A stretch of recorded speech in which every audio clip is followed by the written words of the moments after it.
Financimi I pjesëshëm nga qeveria I koncertit të Kanye West natyrisht është një vendim I debatueshëm. Afërmendsh prandaj për të po flitet shumë, për të ka debat shumë e kështu me radhë. Është I debatueshëm, qoftë nga pikpamja politike e morale, ekonomike.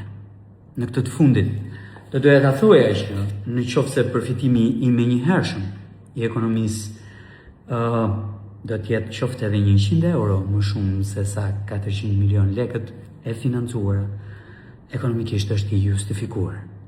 Patjetër që nga pikpamja politike, morale, vendimarrjes gjithkush ka opinionin e tij, ka kundërshtimet e tij, edhe unë kam kundërshtimet e mia, por në fund fare duhet të themi të vërtetën. Dhe duhet ta themi të vërtetën e plotë. Shumë kush më ka shkruar këtu, më është drejtuar mua, media gjithashtu, gazetarë gjithashtu, edhe këtu poshtë kuvendit, e më kanë pyetur, nëse do ishe ti kryeministër, do të financoje një koncert apo do të financoje shëndetësinë, do të financoje fëmijët, do të financoje barnat onkologjike në spitale. Është momenti të përgjigjem. Shikoni, ky është akti normativ I parafundit. I miratuar vetëm një javë më parë. Në të, afërmend që ka rishikime të shpenzimeve veçanërisht në rritje, referuar edhe të ardhurave të shtuara apo kursimeve të kryera. Tani, shëndetësia përmes këtij akti normativ merr 4.5 miliard lek plus, 47 milion euro plus. Pra mbi buxhetin më të madh që ne kishim për shëndetësinë për vitin 2026 shtohen dhe 45 milion euro të tjera.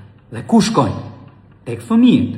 750 milion lek ose 7.7 milion euro për dyfishimin e pagesës për 10.720 fëmijë me aftësi ndryshe. 674 milion lek ose 6.9 milion euro për politikën e njohjes së sigurimeve shoqërore për 14.657 kujdestarë të këtyre fëmijëve. 1.5 miliard lek për mbulimin e barnave onkologjike për shërbimin spitalor në vend. 150 milion lek për rritjen e pagave të 400 mjekëve dhe 1.200 teknikëve të shkencave mjekësore në shërbimet e urgjencës spitalore dhe parësore. Dhe në fund, 700 milion lek për investime për financimin e plotë të nevojave për pajisje spitalore dhe laboratorike. Pra korpusi I shëndetësisë është I plotë. Cili do që zgjedh shëndetësinë si argument për të kundërshtuar koncertin e Kanye West apo financimin e qeverisë, financimin e pjesëshëm, për koncertin e Kanye West, shëndetësinë duhet ta lërë me një anë.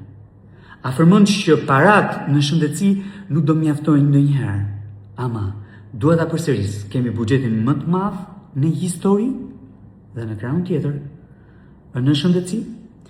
Kemi buxhetin më të madh për barnat onkologjike dhe këtyre barnave onkologjike ju shtojnë dhe 17 milion euro të tjera. 17 milion euro të tjera për të plotësuar çdo nevojë në këtë sektor. Çfarë ka tjetër akti normativ? Po ka të paktën 7.5 miliard lek, diku ke 77 milion euro për Fondin Shqiptar të Zhvillimit, për punë dhe për mjete logjistike që do t'i shkojnë bashkive. Nuk është pak, apo jo, shifër shumë e madhe, për t'u materializuar si vepra publike në territor dhe si mjete për të vijuar punën, po prapë me shërbimin publik dhe me veprat publike, po prapë në territor. Natyrisht, ka pastaj element shumë të rëndësishëm të financimit që lidhet me Ministrinë e Ekonomisë, me Ministrinë e Mbrojtjes, për të kapur pikërisht atë nivelin e 2.6% të prodhimit përgjithshëm kombëtar, si detyrim ndaj NATO-s edhe si detyrim për të zhvilluar industrinë tonë ushtarake, ashtu siç ka edhe 200 milion lek, diku ke 2.1-2.2 milion euro, për spakun, rekonstruksionin ambienteve, për pajisje elektronike, dhe forcimin e sigurisë kibernetike në atë institucion. Pra, janë shpenzime të dobishme, të cilat nuk mund të fshihen, apo të bën numra shpejtësie për të justifikuar debatin lidhur me financimin e pjesshëm të koncertit të atij këngëtarit që do këndojë nesër. Të vërtetat duhen thënë të plota.